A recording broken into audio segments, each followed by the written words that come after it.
Hello दोस्तों, आज की इस वीडियो में हम जानेंगे कि सूरदास द्वारा रचित जो सूर सागर में कक्षा 10 में हर बार इम्पॉर्टेंट क्वेश्चन यहाँ से यह बनता है कि इसका व्याख्या करने के लिए आता है। आज की इस वीडियो में हम आपको पूरी अच्छी तरह से बताएंगे, लेकिन उससे पहले आप यदि हमारे चैनल पर नए हैं तो वीडियो को लाइक कर दीजिएगा और चैनल को सब्सक्राइब करना मत भूलिएगा और क्लास को शेयर भी कर दीजिएगा। चलिए हम बिना किसी देर के ये वीडियो को शुरू करते हैं।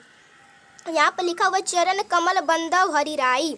जाकी कृपा पंगु गिरे लंघे अंधे को सब कुछ दर्शाई, बहिरो सुने गुंग पुनः बोले रंक चले सिर छत्र धराई, सूरदास स्वामी करुणा में बार बार बंदो तिहि पाई। अब यहाँ पर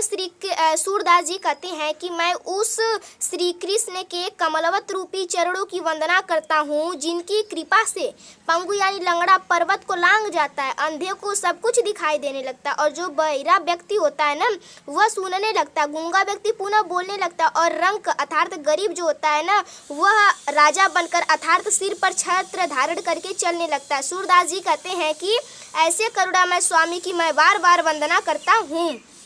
अब हम लोग दूसरे पंक्ति पर आएंगे। यहाँ पर लिखा हुआ है कि अविगत गति कछु कहत न आवे, ज्यों गुंगे मीठे फल को रस अंतर्गत ही भावे, परम स्वाद सबही सुनिरंतर अमित तोष उपजावे, मन वाणी को अगम अगोचर सो जाने जो पावे, रूप रेख गुण जुगति बीनु निरालंब कित धावे, सब विधि अगम विचारिये ताते सुर सगुन पद गावे। अब यहाँ पर सूरदास जी जैसे परम ब्रह्मा की स्थिति का वर्णन करते हुए कहते हैं कि जो परम ब्रह्मा है उसकी स्थिति के बारे में कुछ कहा नहीं जा सकता, अर्थात अवर्णनीय है। जिस प्रकार गूंगा व्यक्ति जो होता है ना वह मीठे फल को खाकर उसके जैसे आनंद को अपने अंतर आत्मा में ही पाकर संतुष्ट रहता है, उसी प्रकार से जो ईश्वर रूपी जो फल है ना वह निरंतर सभी में अमित संतोष की प्राप्ति कराता है। मन वाणी और ज्ञानेंद्रियों से जो काफ़ी दूर है, जो जाएगा वही उनको पाएगा। जिनका न रूप है, न रेखा है, न गूढ़ है, न युक्ति है, बिना आधार के किस आधार पर उन्हें खोजने के लिए दौड़ा जाए, सभी प्रकार से विचार एवं विमर्श करके सूरदास जी हैं वह सगुन के पद को गाने लगे।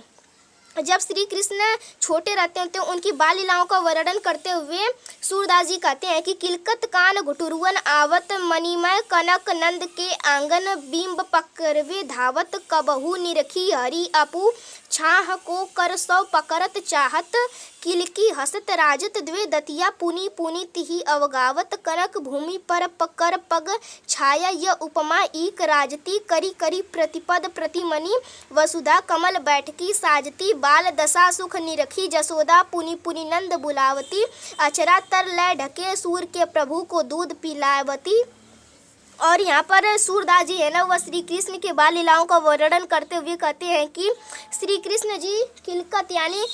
घुटनों के बल चलते हुए किलकारी मारते हुए आते हैं, नंद बाबा के सोने की समान एवं मणि युक्त आंगन पर अपनी परिछाई को पकड़ने के लिए दौड़ते हैं। कभी वह अपने आप की ही परिछाई को देखकर अपने हाथों के द्वारा पकड़ना चाहते हैं। जब वे किलकारी मारकर हंसते हैं तो उनके आगे के दो दांत जो है ना वह बहुत ही अच्छे लगते हैं, वह उनको बार बार दिखाने का प्रयास करते हैं। जब उनके जो हाथ और पैरों की छाया सोने के समान भूमि पर पड़ती है तो यह एक अलग ही उपमा सुशोभित होती है, जैसे प्रत्येक कदम कदम पर पृथ्वी उनके कमल के लिए बैठकी सजा रही है। बाल दशा को देखकर माता जसोदा को बहुत ही सुख मिलता है, वह बार बार नंद बाबा को बुलाती हैं और अचरा तर ढक के सूर के प्रभु अर्थात श्री कृष्ण को दूध पिलाती हैं।